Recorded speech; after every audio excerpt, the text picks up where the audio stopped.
Bom dia, queridos. Que Deus abençoe cada um nesta manhã em nome de Jesus. Amém? É precioso estarmos juntos. É precioso podermos compartilhar da palavra de Deus. Os adolescentes que estão aqui conosco podem se dirigir junto com o pastor Juba, com o Ricardo. Vocês terão o tempo lá de vocês, no culto de vocês. Que bênção, né, gente? Nossa meninada desde já, com um momento especial, algo que pode ser feito e falado diretamente para eles, na linguagem deles. Isso é muito precioso.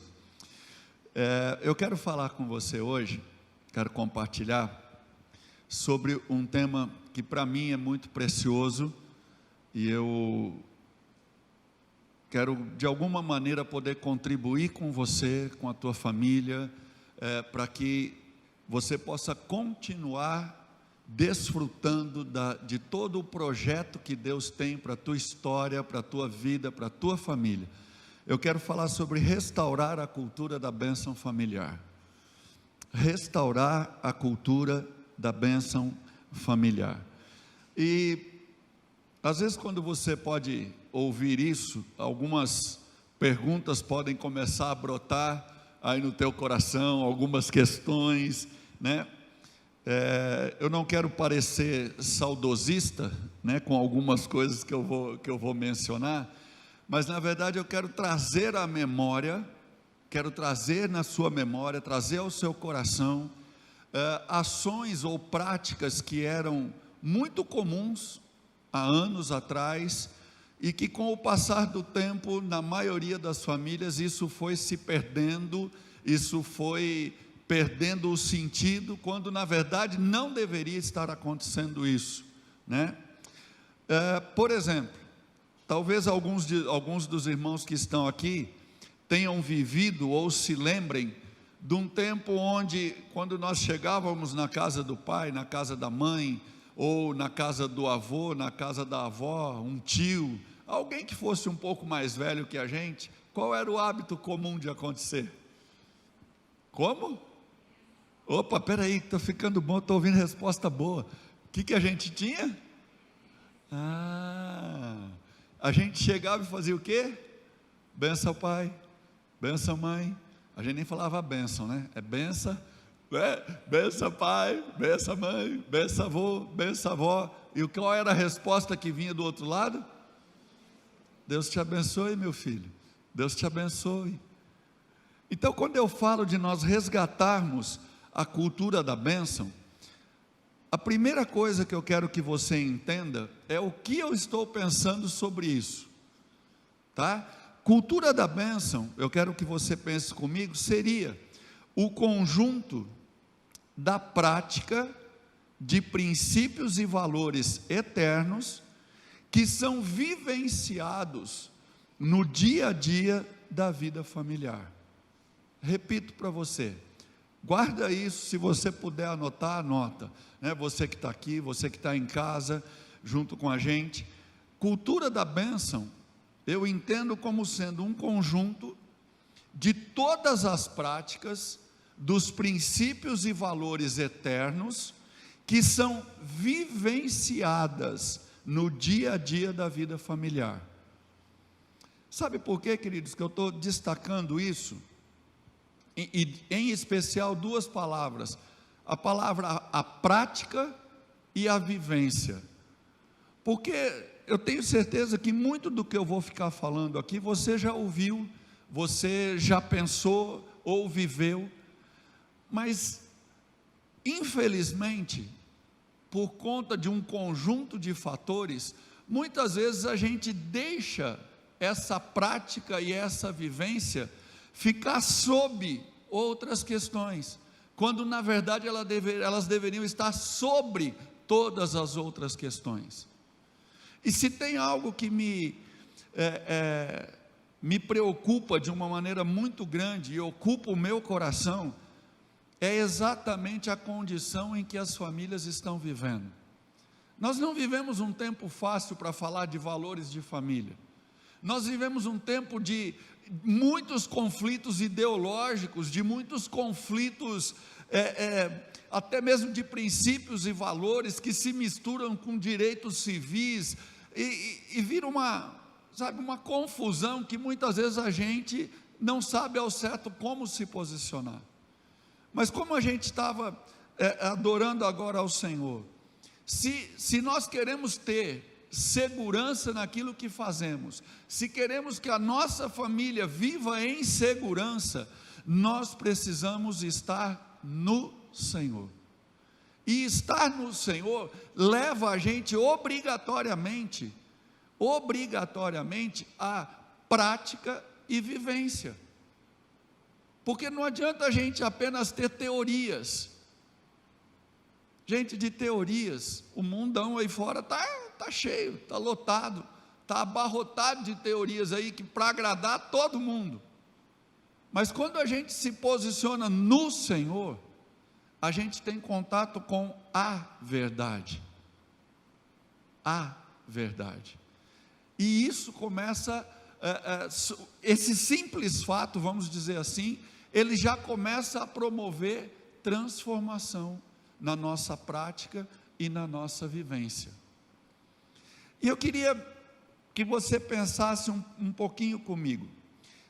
Abre comigo, eu vou usar 4 textos com você, e eu queria que você me acompanhasse neles, por favor.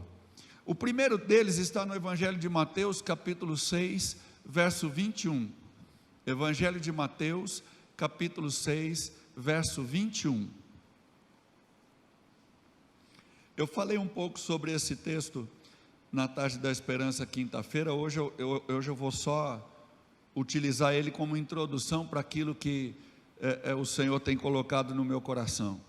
Mateus 6, 21, ele diz: porque onde está o teu tesouro, aí estará também o teu coração. Vamos ler juntos mais uma vez?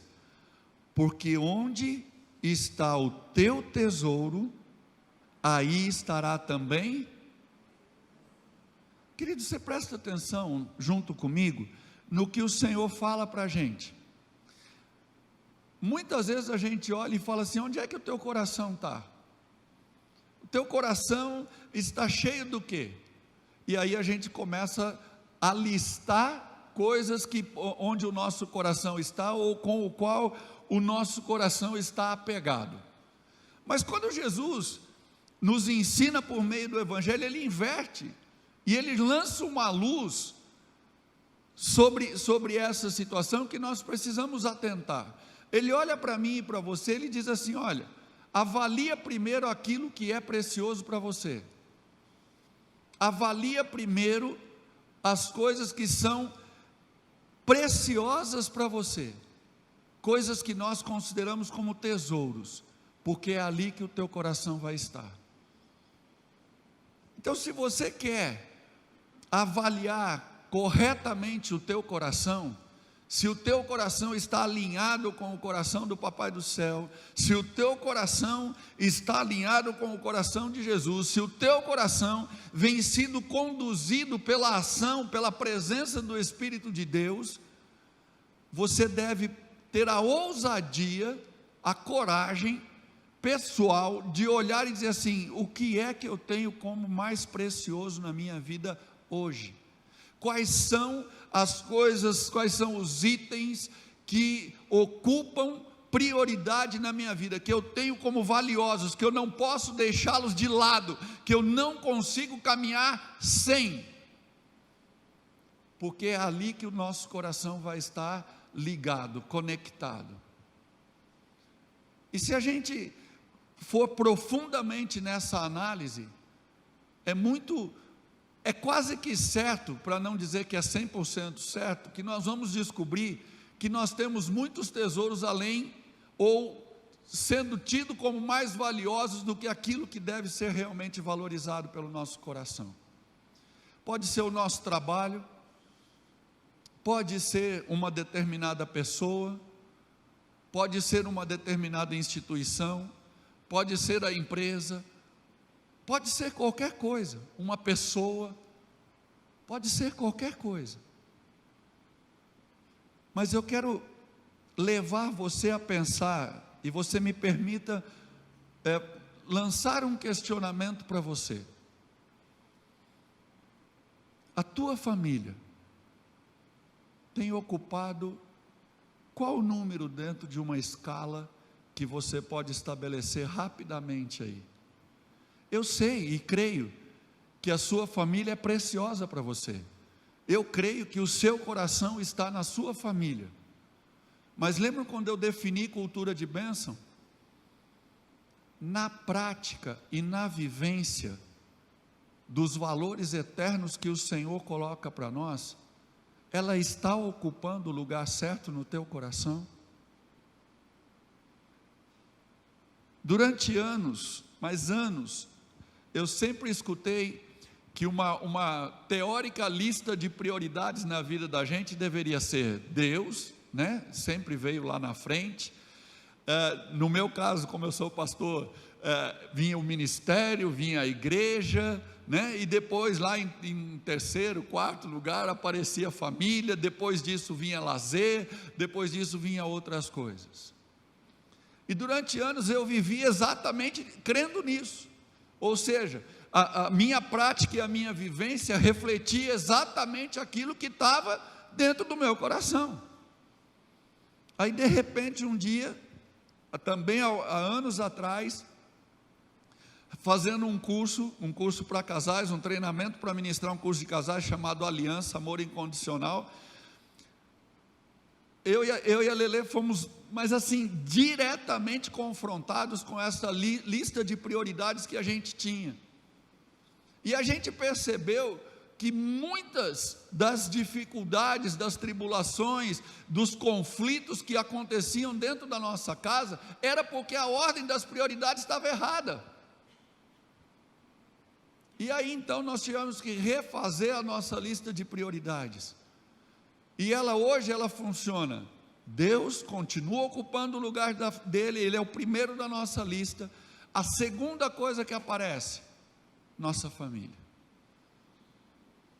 Depois pode vir o meu ministério, igreja, lazer, qualquer outra coisa. A lista pode se estender aí. E a gente tem que fazer a nossa. Mas os dois primeiros lugares na nossa caminhada é Deus acima de todas as coisas e a nossa família. Por um motivo simples: a minha família precisa e deve ser o maior tesouro que eu tenho. E se Ele der o nosso maior tesouro, eu queria levantar para você a seguinte questão: por que isso? Porque a família deve ser para nós a principal fonte geradora de vida. A família tem que ser o lugar que gera em mim, que gera em você, que gera na minha esposa, que gera nos maridos, que gera nos filhos, fonte de vida. É de onde a gente recebe o principal apoio, a principal motivação, a principal força para podermos enfrentar as nossas batalhas diárias, para podermos enfrentar as nossas dificuldades que aparecem, para vencer na vida profissional, para vencer nos estudos, para correr atrás de objetivos, para encontrar felicidade, para ter realização. Tudo tem que nascer ali na família. A família é o seio, é a principal fonte geradora. Mas quando a gente começa a viver o dia a dia, de novo, quando a gente vai lá para a prática e para a vivência, a gente enfrenta, a gente tem contato permanente de que a família não está exercendo esse papel na maioria dos casos.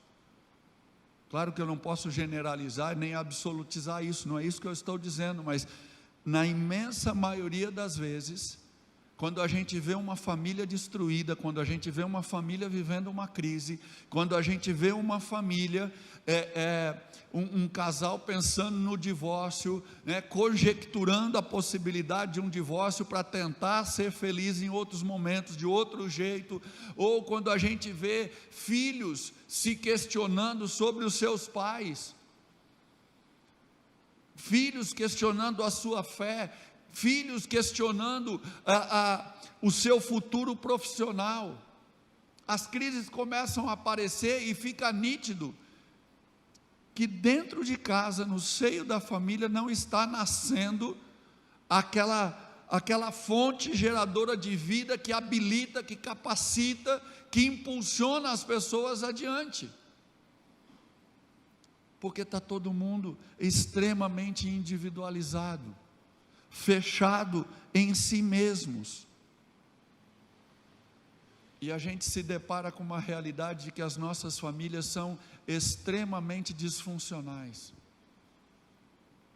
nos seus papéis, na sua consciência, nos valores, nos princípios, está tudo muito, muito bagunçado, muito fragilizado.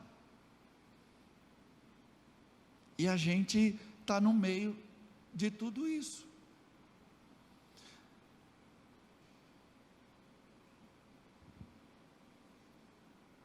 Pense em algo junto comigo. Qual deve ser para nós o lugar onde a gente vai encontrar paz, acolhimento, incentivo, cuidado, afago, disciplina, correção, mas tudo isso permeado por amor? Onde deveria ser esse lugar? Na nossa casa, na família.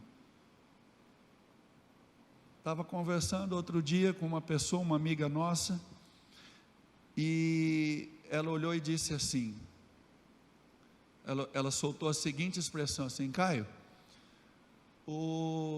a gente tem que se acostumar com uma realidade. A geração dos nossos filhos, principalmente os mais novos, eles vêm crescendo, e é uma marca que está aí estabelecida, onde eles permanecem muito tempo isolados, eles querem o canto deles.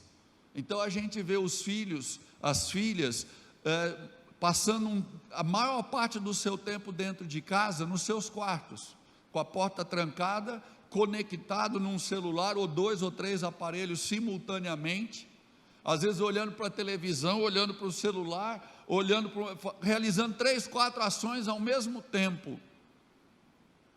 A gente tem que se acostumar com isso. Essa pessoa disse, aquilo gerou no meu coração um mal-estar, porque eu parei para pensar e dizer assim: espera aí, gente, como que isso pode ser visto por nós como normal? Como é que nós podemos simplesmente nos moldar, ou nos deixarmos ser moldados por uma realidade como essa, onde ao invés de nós priorizarmos os nossos relacionamentos, onde nós termos tempo juntos, onde a gente possa rir, se divertir, onde a gente possa chorar, onde a gente possa reclamar, onde a gente possa gritar, esse lugar está sendo desfeito, está sendo esfacelado. E outra, o que vai ser transmitido para as próximas gerações? Porque se eu me acostumo com isso e deixo isso acontecer, eu estou dizendo para os meus filhos que eles estão corretos, e eles vão transmitir o que para os filhos deles? Exatamente a mesma coisa. Claro que eles podem e devem ter o tempo deles lá, pessoal, mas isso precisa ter determinados limites. E a gente tem que avaliar até onde isso está sendo saudável. E quais são as consequências positivas e negativas que isso traz para a família e para o futuro. Mas o tempo que a gente está vivendo hoje é um tempo onde só vale o agora, é o aqui e o agora, é o imediato. Tudo a gente só para pensar agora. Conversa com um jovem aí na faixa de 15 a 20 anos para você ver. Olha para eles e pergunta para eles: daqui 5 anos, onde é que você está e o que você quer ter conquistado? Eles vão olhar para a gente com aquela cara assim, ó. Eles vão olhar para a gente e falar assim: não sei. eles não sabem que profissão seguir, eles não têm um objetivo claro para chegar, eles não sabem como se preparar para encontrar o companheiro e a companheira ideal, para poder formar a sua família, ter seus filhos, não sabem, é vazio. E a responsabilidade é de quem? A gente vai dizer que é da televisão? Que é da internet? É da igreja? É da escola? Gente, é verdade, nua e crua, é que a responsabilidade é nossa, e nós precisamos assumir essa posição, nós precisamos assumir a nossa responsabilidade enquanto família.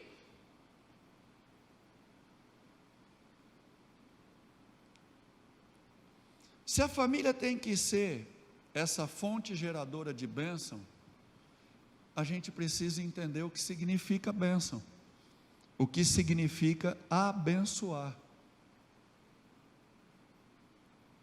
Aí eu queria perguntar para você, você sabe o que significa a palavra bênção?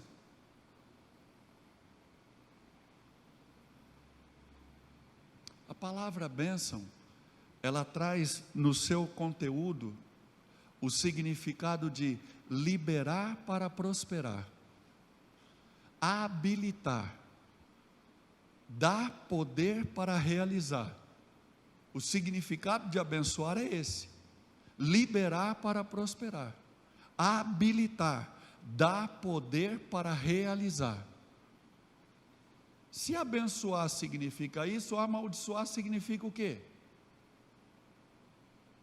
Retirar esse poder, enfraquecer, não habilitar, não capacitar.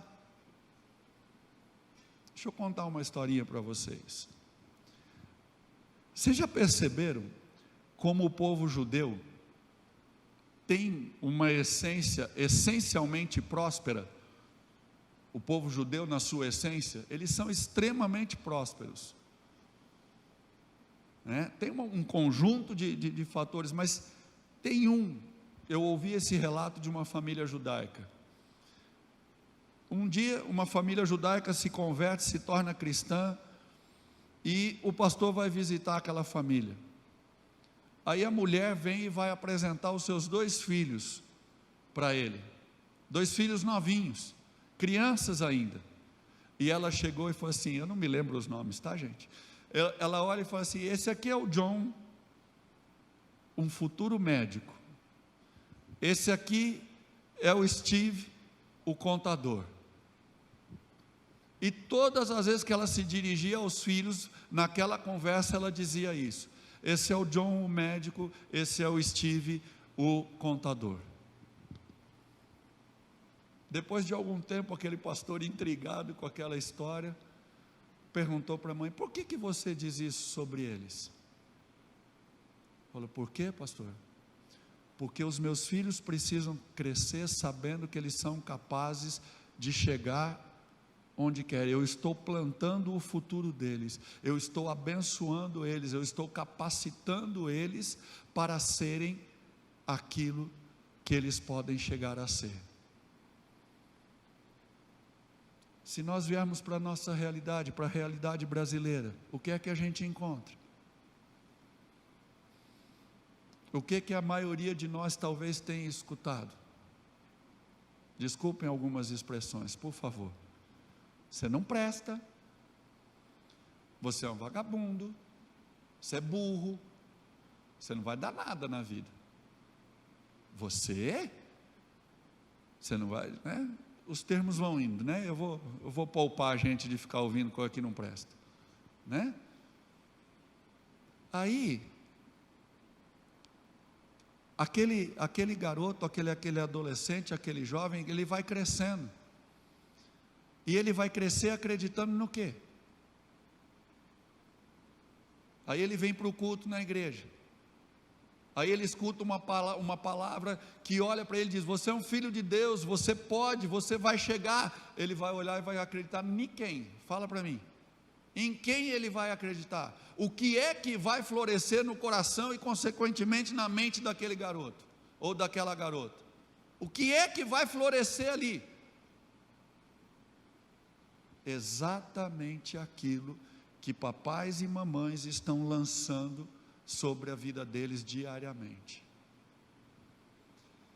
E a gente precisa estar atento para isso.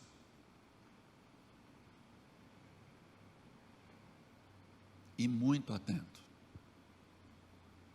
E muito atento para isso.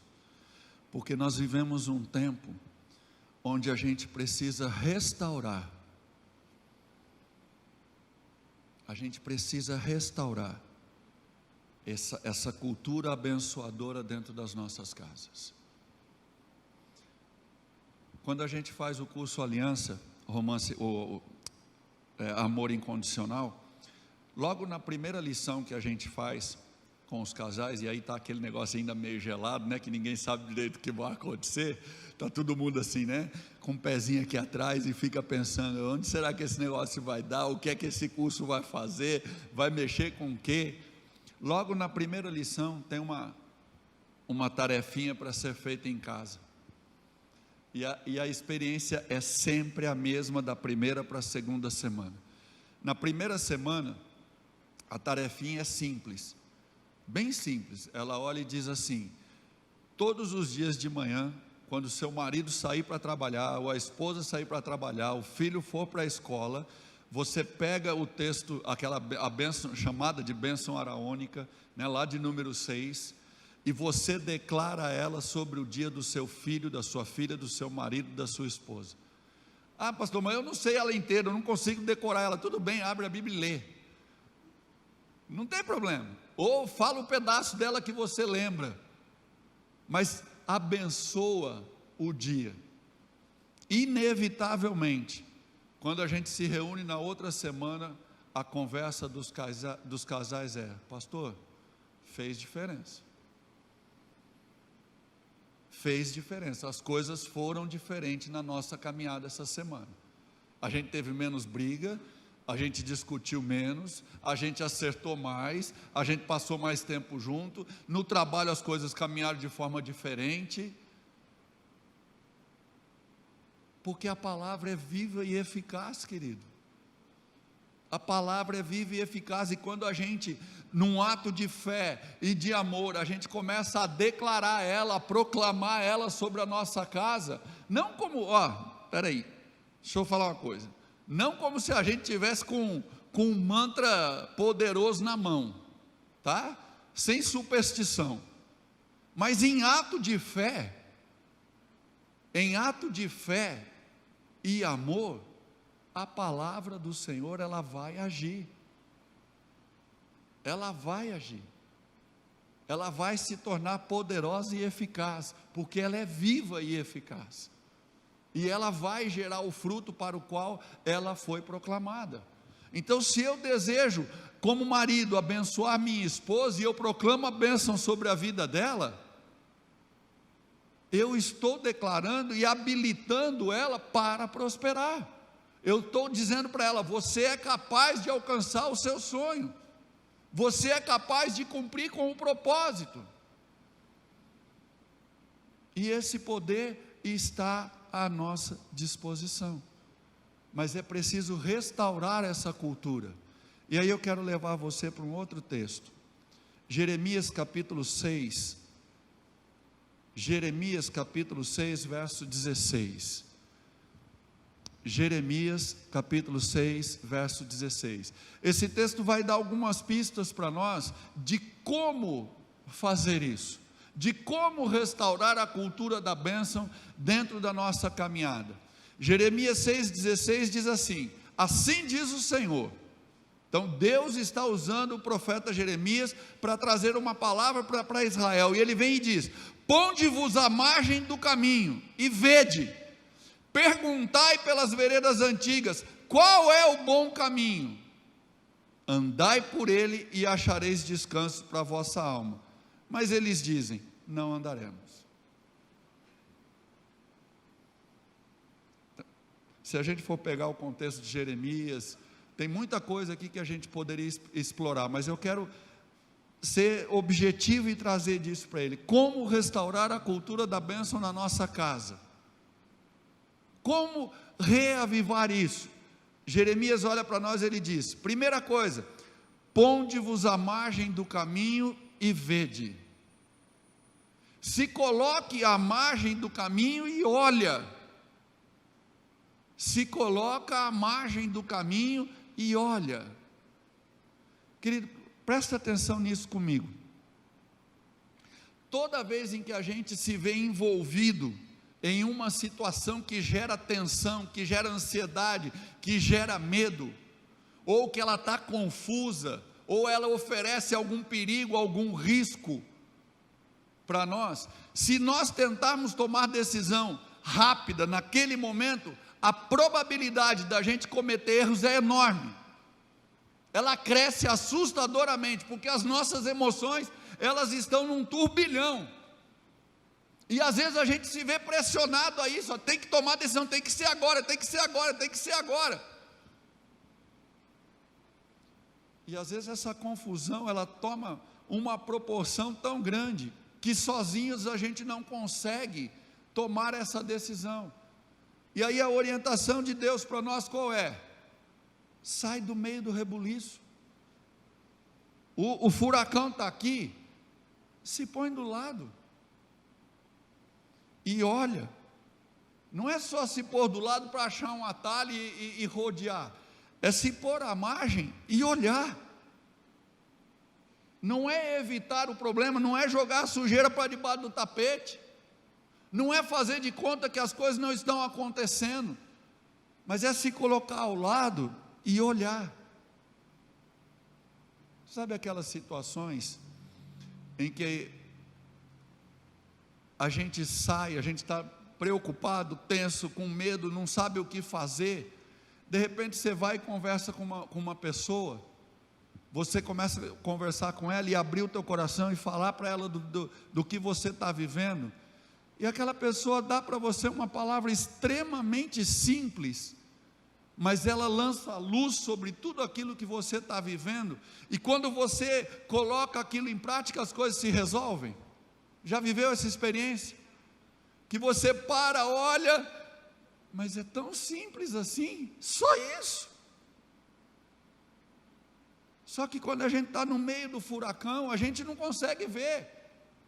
Agora, se eu saio um pouquinho à margem, e eu olho, ou tenho alguém me ajudando a olhar, por um outro ângulo, me fazendo ver coisas que lá no meio eu não estou enxergando, a gente percebe que a solução existe, e que há como superar. Isso é bênção, isso é ser abençoado. Jeremias continua dizendo, ou Deus continua dizendo através de Jeremias, ele olha e faz uma pergunta, perguntem pelas veredas antigas, qual é o bom caminho? Veredas antigas, é uma palavra em hebraico que é olam, que quer dizer, caminhos eternos, aqueles que não mudam, aqueles que são estabelecidos por Deus, desde o princípio, desde a criação. Eu vou citar alguns textos só para você, não precisa ir abrir aí, só para você entender como é que Deus vem escrevendo a história, e a cultura da bênção já vinha enraizada naquilo que Ele criou. Gênesis 1, 26 a 31, quando Deus cria todas as coisas, Ele cria todas as coisas e vê que é bom, Ele olha para Adão e diz o quê? Domina sobre toda a criação, desfrute dela. Deus cria e abençoa, Ele libera, Ele habilita, Ele empodera Adão para ele cumprir com a missão para a qual ele havia sido criado. A mesma coisa se repete com Noé. Quando Noé, depois do dilúvio, eles começam a sair da arca, Deus vem, abençoa Noé e sua família, habilita eles, capacita eles a continuar com a missão que Deus tinha dado para eles. A mesma coisa acontece com Abraão. Abraão é tirado do seio de sua família ali. Deus se revela para ele e diz: de você eu vou fazer uma grande nação. Ele abençoa, você vai ser bênção, de você sairão muitas nações. Ele habilita Abraão para aquilo que ele havia programado para a vida dele, para um propósito. Abraão repete com Isaac, Isaac repete com os seus filhos, depois Israel com os seus filhos. Se a gente vai para Levítico, Moisés e Arão abençoam o povo de Israel. Se a gente pegar Deuteronômio do capítulo 28 até o capítulo 30, a gente vai ver Moisés proclamando bênçãos, proclamando maldições, e dizendo no final das contas, dizendo para o povo: escolham por onde vocês querem andar, está diante de vocês, a bênção está aqui, a maldição está aqui, a habilitação que vem do alto, a capacitação que vem de Deus, o poder para você realizar as coisas está aqui. Você tem que andar por esse caminho, você tem que escolher, praticar e vivenciar. Do outro lado está a maldição, a ausência do poder, está ali a falta de habilitação. Se você escolher por ali, você vai ser enfraquecido. É uma questão de nós escolhermos. Como vamos fazer? Pense um pouquinho comigo. Reflita. Quando você está na sua casa para os momentos de refeição, vocês se sentam à mesa, todo mundo junto? Estou vendo a Carolzinha ali. Gostoso isso. Gente, muitas famílias perderam isso, porque às vezes não vem almoçar em casa, aí chega para o jantar, está todo mundo quebrado, cansado, quer todo mundo sentar no sofá, cada um come 1 hora, e come no sofá mesmo. E aquele tempo de mesa? Deixa eu contar uma coisa de casa. Eu fui criado com os meus avós. Na casa dos meus avós, ela tinha uma sala grande, uma mesona. A mesona cabia 12 lugares. Todos os domingos, a gente sentava em 14, 16, todo mundo. Vinha os filhos, vinha genro, vinha neto, vinha neta, vinha todo mundo para lá. Domingo era o dia da casa da avó. A gente chegava depois, ou ia para a igreja, ou ia fazer alguma coisa, mas chegava na casa da avó e só ia embora, não tinha hora para ir. Comia que era uma doideira. Aquelas comidas de vó, aquilo é bom toda a vida, né? Primeira vez que eu levei a Lelê para comer em casa, para almoçar na minha casa, apresentar ela oficialmente para a família, ela já estava assim, né? Porque tinha que ir lá. Depois ela ria e contava para mim, falou assim: eu nunca tremi tanto na minha vida, e eu achei que eu estava numa casa de doido.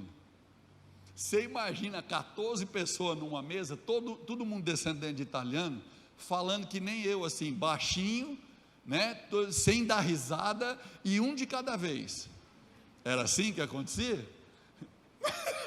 Completamente o contrário. Todo mundo falando alto ao mesmo tempo, pegando uma coisa, outro pegando outra, esticando o braço, mexendo para cá, mexendo para lá, e ela sentadinha do meu lado assim: o que eu faço aqui agora? Depois ela contou para mim, assim: eu achei que eu estava numa casa de doido, onde é que eu amarrei meu burro? Depois ela foi entendendo. Pergunta onde ela gostava de comer.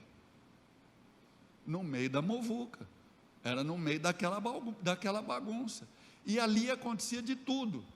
Era um brincando com o outro, tirando sarro no outro, muitas vezes conversando sério, perguntando as coisas para a família, todo mundo participando, de alguma maneira todo mundo contribuía. E hoje a gente não consegue sequer fazer isso. A gente não desfruta mais desse momento da mesa. Quer ver outra prática?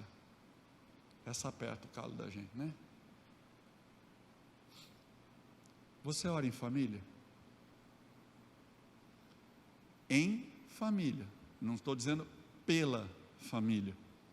Orar pela família, eu sei que você ora. Você ora pelos seus pais, você ora pelos seus filhos, você ora. Acredito nisso. Se você não orar também tem alguma coisa muito errada, irmão. Pula essa parte, né? Em família, você reunir marido e esposa, talvez o marido e a esposa juntos num momento, outro momento marido, esposa e filhos, outro momento só os filhos, ou o pai com os filhos, ou a mãe com os filhos.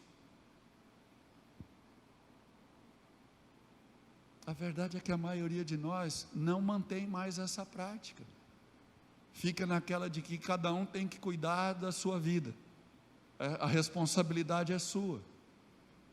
Querido, na verdade a responsabilidade é nossa, é de todo mundo, e de tempos em tempos em casa a gente tem que avaliar isso, porque a gente perde, de tempos em tempos a gente percebe que passou, que a gente se envolveu com outras coisas, priorizou outras coisas e caiu no esquecimento. A gente tem que estalar o dedinho, se juntar de novo e voltar a fazer. Eu tenho que dar uma parada, sair ali da muvuca, dar uma olhada para poder olhar do lado de fora e restaurar isso.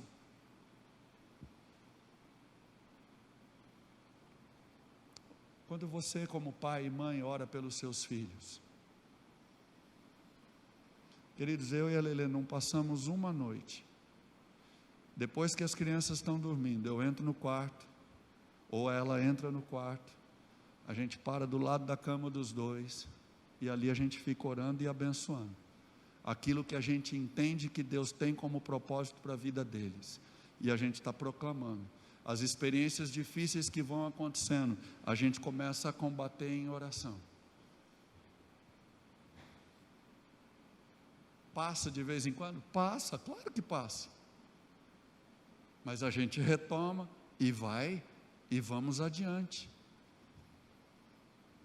Prática e vivência de princípios eternos, é um caminho eterno, é um princípio, é um valor estabelecido por Deus, do qual nós não podemos nos desviar.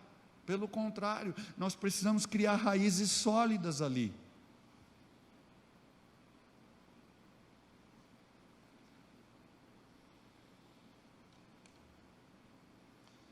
Duas coisas que a gente precisa restaurar: a estrutura familiar. Efésios capítulo 5, aquele texto super conhecido, que tem gente que só de ouvir falar treme, acha ruim, e diz, lá vem aquelas conversas machista, feminista, ou sei lá eu o que, né? Não vou descer a detalhes desse texto não, mas o texto ele traz para nós uma estrutura familiar, onde fica muito claro quais são os papéis, quais são as funções de cada um dentro da família. Ela ensina homens a serem homens, maridos e pais. Essa estrutura de Efésios 5, 22 até 6, 4, ela mostra isso para nós. Ela ensina mulheres a serem mulheres, esposas e mães. Ela coloca funções, vai muito além do ter uma questão de hierarquia.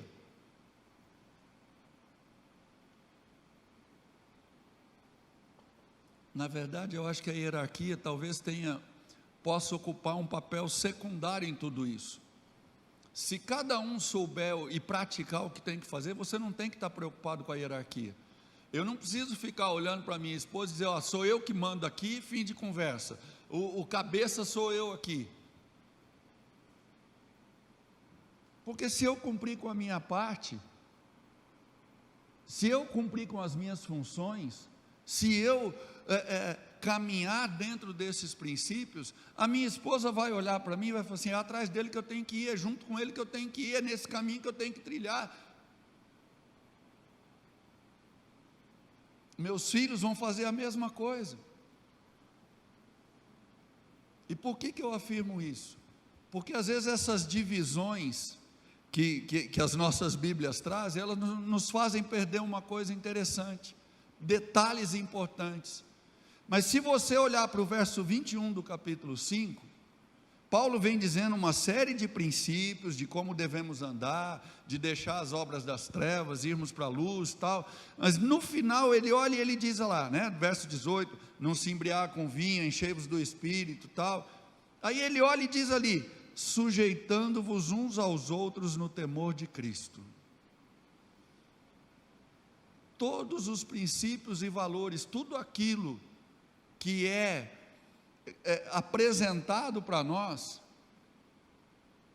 passa por esse crivo, de nós nos sujeitarmos uns aos outros. Se eu souber e entender que a minha esposa e os meus filhos não são nem maiores e nem menores do que eu, que eu tenho sim uma função como marido, como homem, como pai, sim, mas quantas e quantas vezes a gente passa por situações, nós homens, olha para mim homem agora, quantas decisões e quantos erros nós poderíamos ter evitado na nossa caminhada, se a gente tivesse parado para escutar um alerta que a esposa estava fazendo do nosso lado. Eu perdi as contas.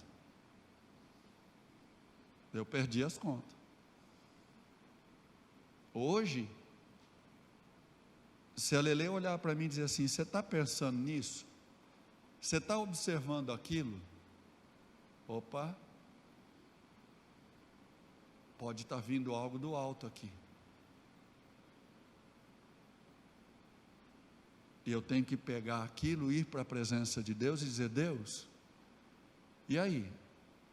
Eu estou no 6, ela está no 60, eu estou no 8, ela está no 80, ela está no 8, eu estou no 80, não está batendo, e se não está batendo, espera um pouquinho, não está havendo concordância ali, tem alguma coisa, tem um alerta aí no meio, alguém está entendendo alguma coisa errada, ou alguém não está vendo alguma coisa importante, vamos nos juntar, e vamos buscar isso diante de Deus, é assim que a gente faz.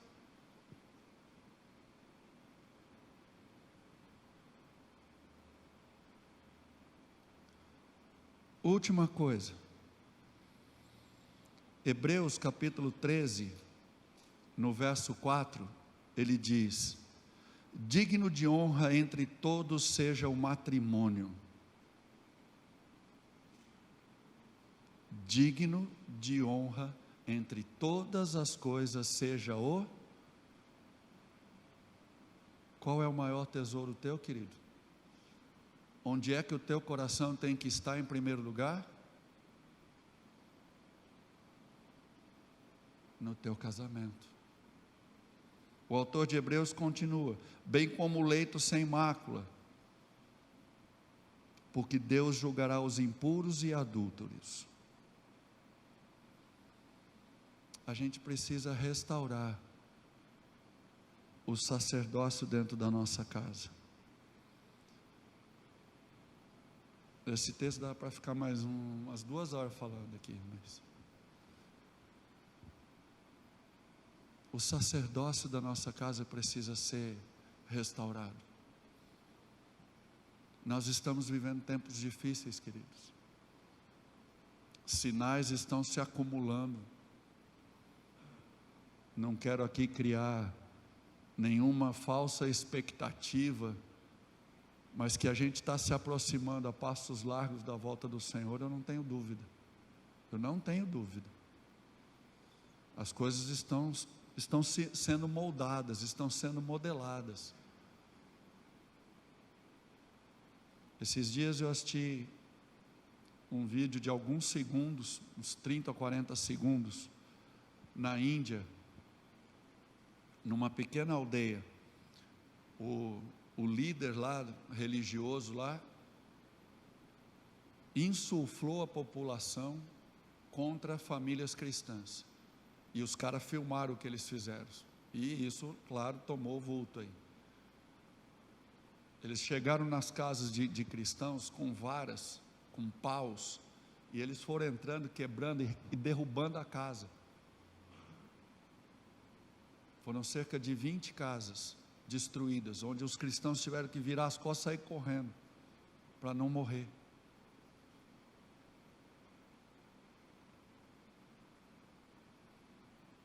Eu não sei se você acompanha as notícias que vêm pela missão Portas Abertas. Se não fizer, faça, porque é uma maneira tremenda da gente ver uma outra realidade de vida cristã, completamente, mas muito longe da que a gente vive. Havia uma campanha recentemente de orar para que a igreja cristã no Iraque não morresse. O Iraque tinha uma alta porcentagem cristã na época de Saddam Hussein. De lá para cá, depois daquela guerra toda lá, aquele negócio todo lá, o número da população cristã despenca, mas vem despencando.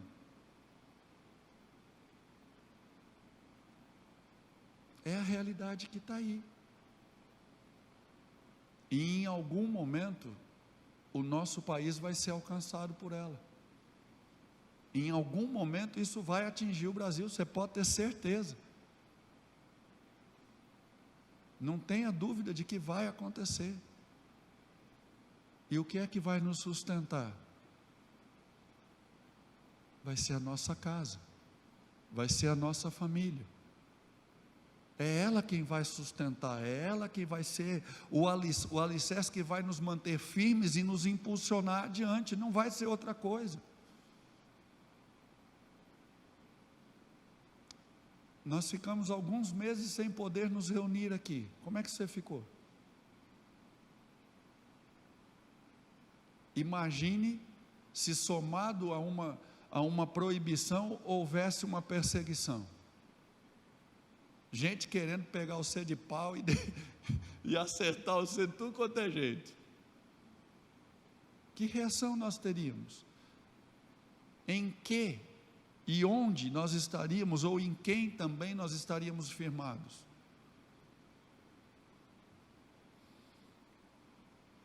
Ou nós restauramos essa cultura abençoadora dentro das nossas casas, nas nossas famílias, para podermos suportar e caminhar em direção ao cumprimento do propósito. Ou eu não sei a que riscos nós estaremos expostos. Eu entendo que o desafio de Deus para nós é exatamente esse: restaurar essa cultura de bênção. E começa em nós. Deus precisa começar de algum lugar. Deus precisa começar com alguém, e esse alguém é você, sou eu. Esse alguém é a gente. Não dá para ser outro. Claro que existem meios, existem caminhos, e a gente precisa entender, a gente precisa uns dos outros, para podermos entender essa vereda antiga, esse olã de Deus, e isso nasce na comunhão, e nós temos esse privilégio. Às vezes é só uma mudança de estratégia, pronto, a coisa começa a fluir de outro jeito. Mas a gente não para se pôr à margem do caminho, para olhar, para perguntar, porque a gente tem medo, porque a gente tem vergonha, por quê, a gente vai empurrando com a barriga. Para, querido, em nome de Jesus, para.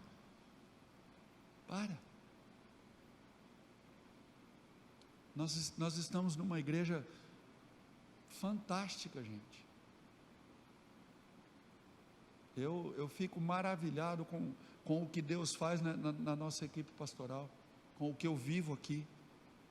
A gente é tão diferente e tão perto um do outro. Se você começar a comparar um com o outro, era para você olhar e falar assim: isso aí é só para dar quebra-pau, não tem outra. Mas não tem. Pelo contrário, o que tem é um suprindo o outro, um se sujeitando ao outro. É um contribuindo, cooperando, incentivando o outro, levando o outro para frente. Isso pode começar dentro da tua casa. Você precisa estabelecer isso. Fecha os teus olhos um pouquinho.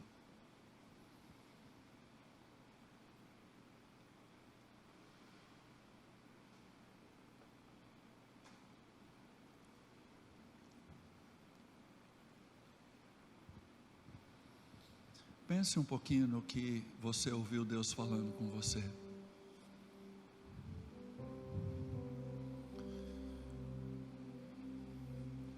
Pense um pouquinho. E em nome de Jesus, se coloque em oração diante de Deus agora. Aquele toquezinho que o Espírito Santo deu no teu coração, pensa nele um pouquinho agora.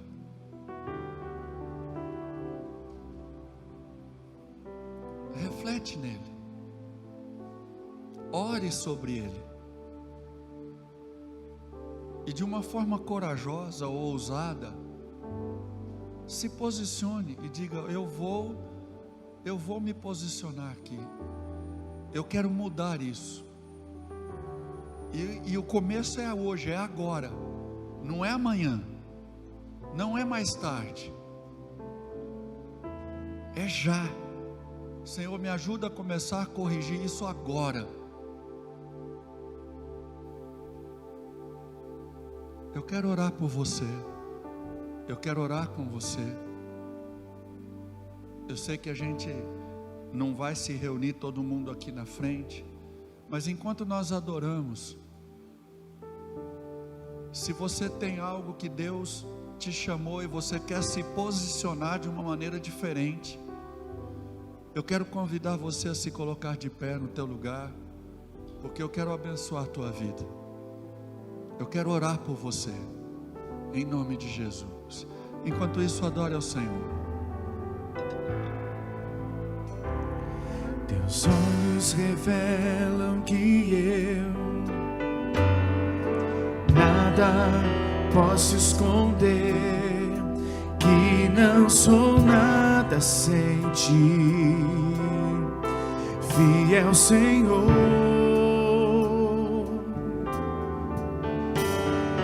Tudo tu sabes de mim, quando sondas meu coração, sei que tudo podes ver bem dentro de mim. Olha para dentro do teu povo, Senhor. Leva minha vida, conduze-nos agora a essa verdade, uma só verdade, a essa verdade, a verdade eterna do Senhor. Quando me sonda, nada pode ser oculto, nada posso ocultar. Tudo vem à luz, tudo tem que vir à luz, tudo tem que vir à luz. Que a tua fidelidade leva a minha vida mais além do que eu possa imaginar.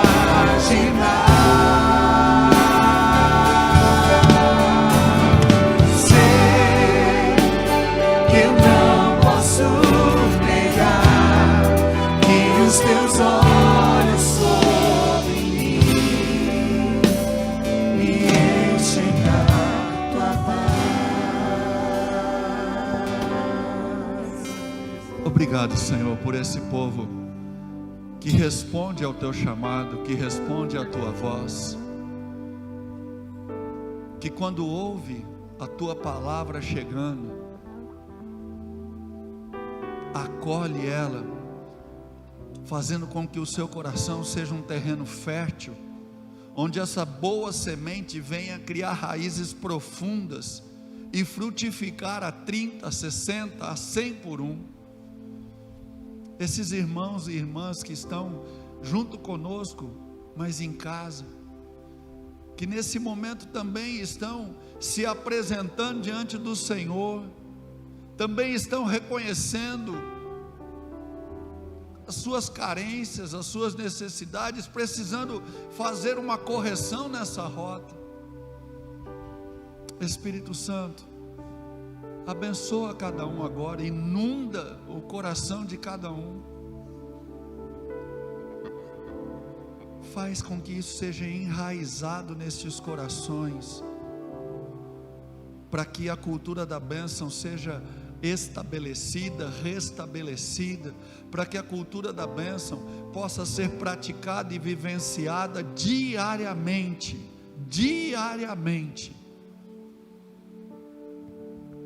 Pai, eu os abençoo, para que eles sejam empoderados, habilitados, para que eles prosperem, e que tudo quanto eles colocarem as mãos vá muito bem, mas que o seio, a fonte geradora de vida, sejam as famílias, seja a família nuclear, seja a família da fé. Nós temos que ser uma família que gera essa cultura de bênção. Obrigado por esse tempo que tivemos aqui.